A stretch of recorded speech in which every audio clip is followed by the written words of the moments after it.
Season 3, episode 7, एक bedroom का झूठ, the lie of the bedroom.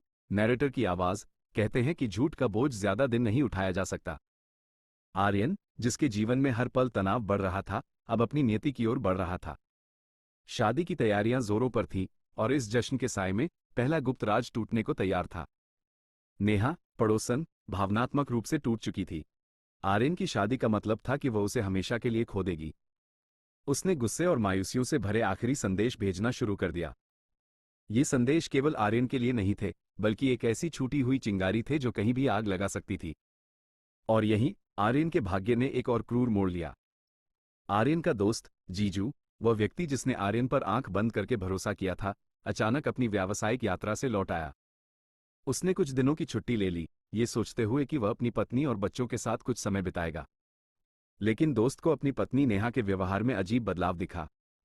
वह ज्यादा शांत थी, कभी कभी गुमसुम। दोस्त अनजाने में ही सही सच की तलाश करने लगा। एक शाम, जब नेहा सो रही थी, दोस्त को घर की सफाई करते हुए या शायद यूं ही पुराने बिल देखते हुए कोई चीज मिल गई। वो चीज सीधे आर्यन की ओर इशारा कर रही थी। हो सकता है वह आर्यन और नेहा के बीच के पुराने मैसेज हों, या आर्यन के घर पर रुकने के दौरान की कोई बात जो अब दोस्त को अजीब लग रही थी। दोस्त को पहले तो अविश्वास हुआ। वो उस आदमी पर शक कैसे कर सकता था जिस पर उसने इतना भरोसा किया? लेकिन सबूतों को अनदेखा करना नामुमकिन था।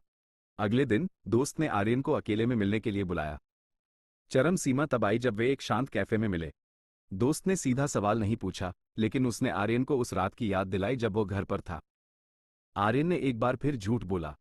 उसने दोस्ती का नाटक जारी रखा, ये सोचते हुए कि वह अपने आकर्षण से इस मुश्किल को भी संभाल लेगा।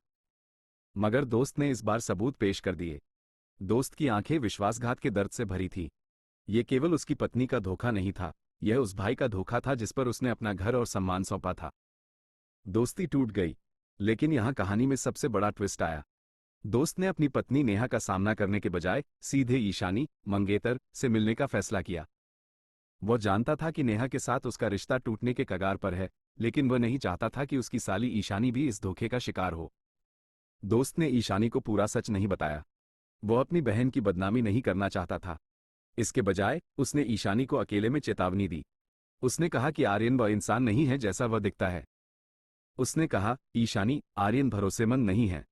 उस पर शादी से पहले सोच समझकर विश्वास करना। आर्यन का पहला राज खुल चुका था। इसका निशाना दोस्त और उसकी पत्नी बने, लेकिन इसकी गूंज सीधे आर्यन की मंगेतर तक पहुंची। आर्यन के जीवन की दीवार में पहली दरार पड़ चुकी थी। अब वो जानता था कि आने वाला हर दिन विनाश लेकर आएगा। नैरेटर की आवाज फेड्स आउट।